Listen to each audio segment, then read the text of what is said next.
बान्द्रे आफूभन्दा ठुलो मान्छेलाई बान्द्रे भन्छन् तेरो नाकामा यो सिन्जो घुसारेर पछाडिबाट तान्दिउ ए बान्द्रे दाई हजुर कहाँ हिँड्नु भएको भन्न सक्दिनँ दिन्छु है भाँचिनु हुन्थ्यो केटा त होइन काहीँ नपाएर मैले तँलाई बान्द्रे दाई भन्नु ल त्यसो भए तँलाई बान्द्रे दाई भन्नुपर्ने भए मलाई पनि त सम्झना दिदी भन् त हिजो कि गान्तीलाई आज मैले सम्झना दिदी भन्नुपर्ने हिजो अस्तिसम्म लखर लखर कटुनलाई किन हिँड्दिस् त हो अहिले मैले सम्झना दिदी भन्नुपर्ने त बुझेँ त जन्मिँदैदेखि कटु लाएर आ मान्छे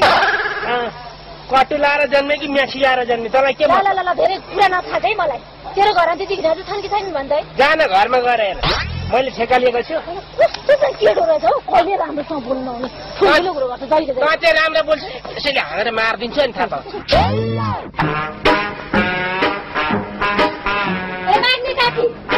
नाच्ने काकी मैले कस्तो गर्छु है मगन्ती काकी कति कराएको के हो किन के हुनु नि बाले भने 60 रुपियाँ दिन छ ल्याउ रे कि ल्याउ 60 रुपियाँ कहिलेको 60 रुपियाँ पहिलेको हुनु नि 10 वर्ष अगाडि 58 सालको रे थुप्रै भइसक्यो तिमीले तिर्न राम बुढा कता गएछन् कत्रो जोडले कराएको यहाँ नाङ्लाको बिटै खुस्क्यो तिमी कराएर खुस्का खुस्किन्छ नि बिटो होइन नाङ्ला खुस्किने भइसक्यो यहाँ ब्याज 60 रुपियाँ तिर्नु छ रे के भने रे कसलाई ब्याजहरू स्याथे भने तिमीलाई थाहा होला नि हाम्रो बाउको रिस जे मन लाग्छ त्यही भन्ने होइन है बाबा ब्याजलाई ब्याजेन भनेर के भन्ने त रिस नसिस त्यता भनमा के हो कहिले करे 58 सालतिरको रे पैसा तिर्नु भने चाहिँ मरे जतिकै लिएपछि तिर्नु पर्छ नि त नकाएर तिर्दियो मलाई 60 रुपियाँ होइन यसो गरेर तिम्रो बाउले पठाइदियो होइन जम्मा 60 रुपियाँ जान्छ के हो एउटा सन्तानसँग अस्तमा छ अनि त 120 नि हुनसक्छ नि कुरा गर्नु पर्यो नि पहिला त्यतिकै तिरिन्छ 58 सालको त्यसै बेला त मैले पनि तिमीलाई यहाँ हौ लाखे यो कथा 1914 को ल सुरु है ब्याज पर्छ ध्यान दिएर 1914 भने आजभन्दा कति वर्ष अगाडि हो लाखे 1914 भनेको 1917 त्यहाँबाट 1919 अनि 1914 लामो छ कथा 7 वर्ष भन्दै अनि 1914 को कथा पछि भन्छु अहिले चाहिँ त्यहाँ भएको कथा चाहिँ सुरु है 1914 को बेलामा यो मफलर देख्दैछु मफलर नामै मोहनी मफलर यो लगाएर हिँडेपछि त्यो बेलामा मेरो उमेरको सोल्टिनीहरू त पोक्लो फेरि त्यसमा पनि यो गन्ध सुनौ आउँदै छैन बास्ना यो बास्ना भनेको त्यति बेला म फेरि लुगा धुने साबुनले धुने है नुहाउने साबुनले हेरौँ त त्यति बेलाको जमाना थिएन नुहाउने साबुनले घोटी होइन पैसा दिने मान्छेले गाउँभरि कोही नभेटेर त माग्नेलाई होइन अब मलाई पैसा नदिनेले उल्टै तपाईँ जानु रे भेट्न जस्तै मै जानु पर्ने भयो ल हौ लाखे यहाँ बस्नु न कहाँ जानु त्यसलाई चाहिँ यहाँ पठाइदिउँ न झुसेलाई के भन्छ त्यसले यहीँ पठाइदेऊ यहाँ तपाईँ बुढाको घर अगाडि जानु अरे भनेर पठाइदेऊ त अब बिचमा आएर घरिघरि अर्को स्टेसनले रिल काटेको जस्तो काट्छ त यहाँ सुनौ न यता कता उता हेरेको त्यहाँदेखिको यो कथा भनेको 1914 मा यो चाहिँ शिव श्रेष्ठ भन्ने हिरो नानीलाई थाहा छ शिव थाहा छ होला के झुसे पनि आएछ दुईजनालाई सुनाउनु साह्रै सजिलो कि घरि मुन्टो यता घरि उता म चाहिँ यो मोहनी मफलरको कथा सुनाउँदै थिएँ भन्दा पहिला मेरो कथा बाँकी छ यहाँ के कथा यहाँ ब्याज पैसाले हुँदै नभएको यहाँ 60 रुपियाँ दाम चाहिँ मैले तिर्नु छ भनेर भनेको छ हो कहिलेको तिर्नु छ अनि 58 साल दिए होइन त 58 सालदेखि ब्याजको स्याजको ब्याज जोड्दाखेरि 6000 जति पुगिसक्यो मैले त ब्याज मिना गरेर 60 रुपियाँ मात्रै मागेको के छ भनाइ यसमा अहिले नचाहिने कुरा गर्दाखेरि चाहिँ त्यो 60 रुपियाँ मिना भयो भने होइन कहिले भने अरे अस्ति त्यो पृथ्वी ध्वस्त हुने भयो भनेपछि पृथ्वी त ध्वस्त हुने भयो जब 60 रुपियाँलाई भइगयो गरी खा भन्ने भने होइन अब पृथ्वी ध्वस्त हुन्छ भनेर पो भने त काहीँ केही भएन पैसा त चाहियो नि माया मार्न सकिन्न किन केही भएन उहाँ त्यो फिज भन्ने ठाउँमा चाहिँ आधी आएन फिज होइन हो फिज साबुनको फिज जस्तो पनि देश हुन्छ अनि उहाँ आएर हुन्छ यहाँ नेपालमा आउनु पर्यो नि नेपालमा पनि त आयो नि उहाँ अस्ति उहाँ त्यो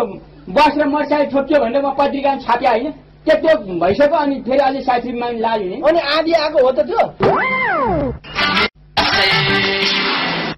अघिदेखि यहाँ पुरेर बसेछु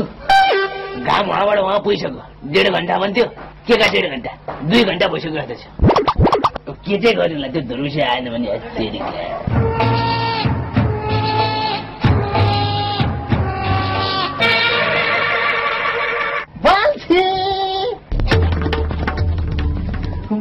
त्यसले गर्दाखेरि एकदमै टेन्सन भयो है तँलाई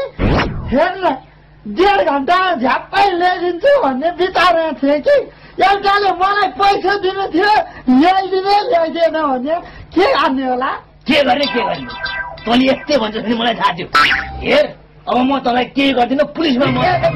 पुलिस कहाँ जानै पर्दैन हेर बल्छी म तँलाई भोलि जसरी भए पनि त्यो पैसा दिन्छु भोलि दिन्छु मलाई भोलि पछि थाहा छैन म हिँडेँ भगवान् पैसा त छ नि तर 47 छ यो सबै कुरा भनौँ भने मारिहाल्थ्यो के गर्ने होला त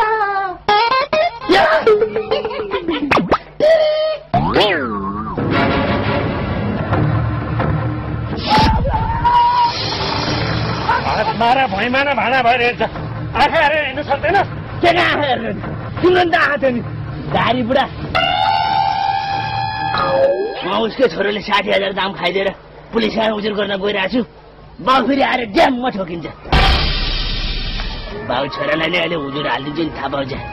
कसरी अब म त नारायण काशी यो लौरोसँग दौदा गुरु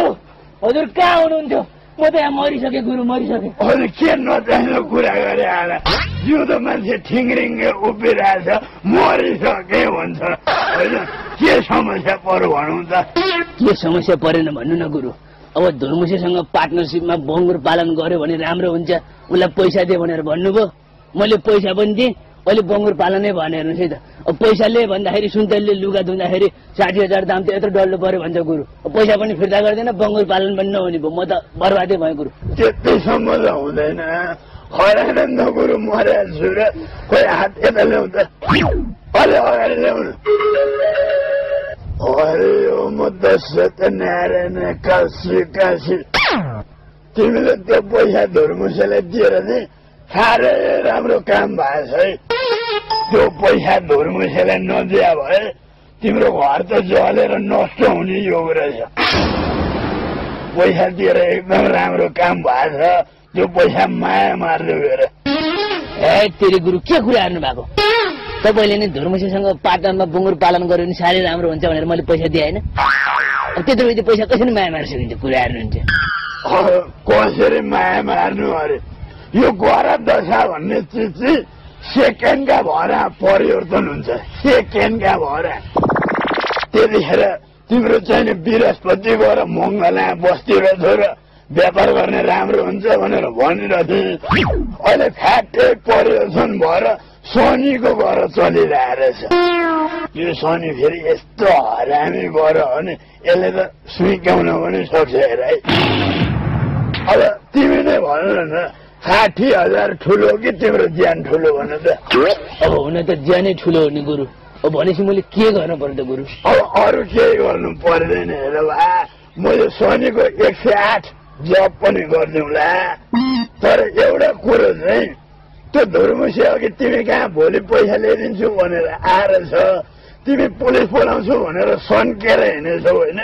के गर्ने त गुरु अब उपाय नै भएन अरू त्यस्तो आत्ति नै पर्दैन खरानन्द गुरु छु त्यसले पैसा दिएर लिएर आउँछ तिमी कहाँ त्यो पैसा चाहिँ नलिनु नि यो शनि चलिरहन पैसा लियो भने त माथि एकैचोटि पुगिन्छ कुरो बुझ्यो मलाई अहिले हतार पनि छ त्यहाँ तलतिर जजमान कहाँ जानुपर्ने पैसा लिएर आयो भने नलिनु अरूमा म छु खरानन्द गुरु अरे यो म त नारायण ओ खड्काज्यू पाइखाना जान्छु भनेर कति बेर लगाइराख्या छिटो निस्किनुहोस् न हामीलाई सपना सुन्न हतार भइसक्यो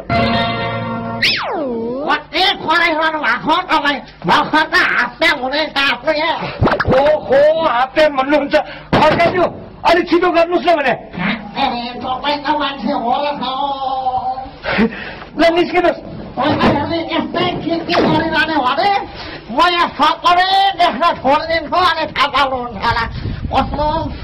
आनन्दले बस्नै पाइएन अब घाँटे अगाडि हिँड्नुहोस् ल त ल ऊ है तेरी खड्काजी पैसो लिएपछि त सुनाउनु पर्यो नि सपना त्यही त भने अनि के सपनै नसुनाइकन त्यो भाग्न लाग्यो होला म ल सुनौ त सुनौ ल सुनौ म बिजनेसको सिलसिलामा बुझ्नुभयो बिजनेसको सिलसिलामा सिङ्गापुर जानु पर्यो भनेर घरका दाजु प्लेन चढ्नलाई भनेर एयरपोर्टतिर गएर एयरपोर्टमा जाँदाखेरि त प्लेन बनिएको खबर उल्टालाई रेडी भइरहेको रहेछ मैले भने हो मिस्टर खड्काजी बाँकी छ पाइलट रोक्नु पर्यो भनेको झ्याप्पै मिरेक लाग्यो बुझ्नु अनि म त अगाडिकै सिटा बस्नु पर्यो भनेर कुट्दै ढोका भ्लाक्दै खोलेर भित्र गएर थिएँ अगाडिकै सिटा बसेको छेउमै कुहिरिनी भगवान् म त फेरि अङ्ग्रेजीबाट ज्ञाता मान्छे अङ्ग्रेजीको ज्ञाता बाराक ओबामाले पनि झन्डै माने मान्छेहरू झन्डै माने मान्छे अनि त्यस पछाडि अब त कुहिरी लाग्दै साइड हान्नु पर्यो भनेर मेरो पालो पनि अङ्ग्रेजी भयो घरको निकालेर एस भेरी गुड एकदम fantastic of material I love you भनेर दिएनु है भनेर दिने बित्तिकै त मसक्कै मर्केर I love you too, अरे I love you too भनेर हाँकेर यहाँ राखेँ अहिलेसम्म पनि यो हात गला पुलुट भइरहेको छ एकदिन मालिक गरिदिउँ न अनि यस पछाडि यही हो मौका भनेर मैले पनि हात गरेर त्यसमा यहाँ राखेँ